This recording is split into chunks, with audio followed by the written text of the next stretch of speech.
All right, so welcome again to Military Guna TV. Thank you very much for joining me. And it's another sad day in Jamaica football. Um, we lost another young life, another prospect, another promising talent in Jedine Carr. She lost her life to the criminal elements in Jamaica. I want to get in some more information on that. I'm going to share a little bit more details regarding to her. Many of you guys maybe have not known her, but we have to cover these things just the same. Remember the last time out we had Omar Leng a few months ago, gone down on his birthday. Actually, just the same, similar fashion. It's sad. It's really, really sad. We're gonna get some details, people. Hope you guys know what. I won't even say anything about lights or anything like that. But let me read some of the details surrounding the situation, people, so you guys can get a better understanding of what happened. Another young, promising football player lost their life to the criminal elements in Jamaica. The Jamaica Football Federation has expressed anger and sadness at the shooting death of national junior footballer Jedine Carr. Carr was among two persons shot dead by gunmen along the Lordsville main road in Yala St. Thomas on Friday afternoon. She was reportedly on her way to football training at the time of the incident. The JFF said Carr was a member of the Jamaica under-15 team that traveled to China to participate in a Chinese football development exchange program in 2018. She was called to the under-17 national training squad, played under-15 football for St. Thomas, and was a member of the Yallahs high school team, which participated in the aborted Issa Schoolgirl Commission in 2020. Our most recent games were played in the Proven Girls Academy in Issa Construction 2022 Rena's Cap. And the JFF said in a release, the Rena's Cap, I think that's taking place at Sligoville. I think it's taking place at Sligoville. Sports of Jamaica, and the Sports TV. I think these guys are participating in that as well. I think it's the only female competition that is actually taking place right now.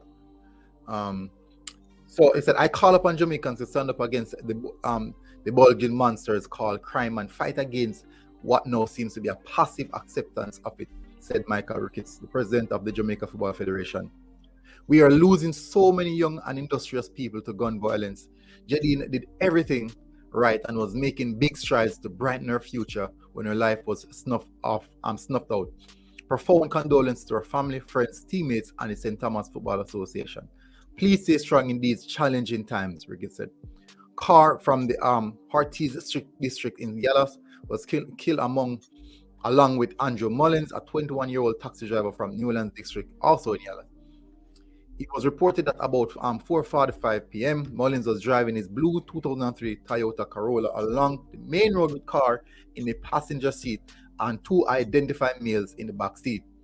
The police said explosions were heard and the vehicle got out of control and crashed into a grey Toyota Corolla, then hit a utility pole and ended up in a gully. Oof. Two men alighted from the vehicle and loud explosions were heard again, and they escaped on foot in the area. Mullins said the police said was taken to the Princess Margaret Hospital by citizens where he was pronounced dead. The former national player was taken to the Kingston Public Hospital by family members where she was pronounced dead.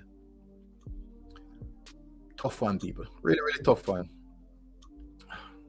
And it's really, really getting out of hand. It's definitely getting out of hand. As I said earlier this year, we saw Omar Leng gunned down on his birthday in front of, I think, anyways, I won't even get into that. But people, it's tough. It's really getting out of hand, and we've seen it over and over again. And as Mr. Ricky said, despite we have our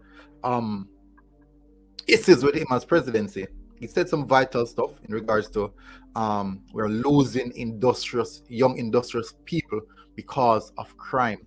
We are losing if it's not in the case of which they just decide that they don't want to say because of crime, or the crime is taking their lives away. It's either or either, and it's happening it's happening too often right now. It's getting I think numb, I would say to the Jamaican people, where it becomes the norm and it's been accepted as the norm. And it's not a good look. It's really not a good look. And it shouldn't be that case. For one, I served in the military for a few years, 8 years actually. And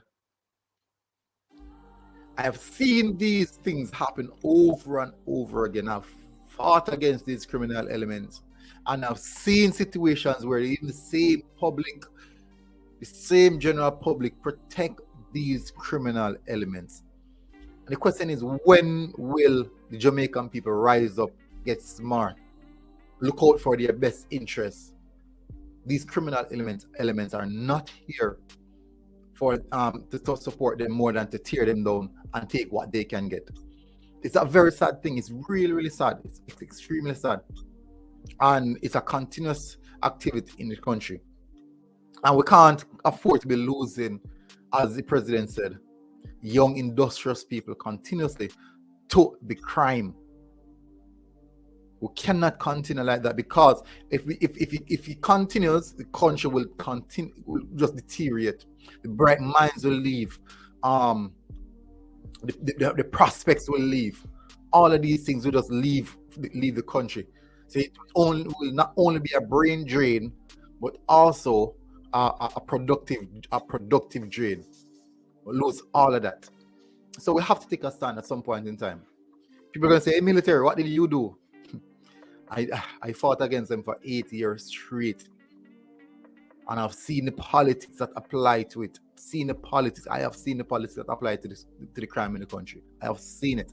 It's not a good look. It's nasty. It's pretty nasty. But anyways, guys, I'll see you guys again until the next one. I won't even ask you guys to like this one. It's just some sad news I'm bringing across. It makes no sense to talk about that. But anyways, people, take care of yourself and stay safe.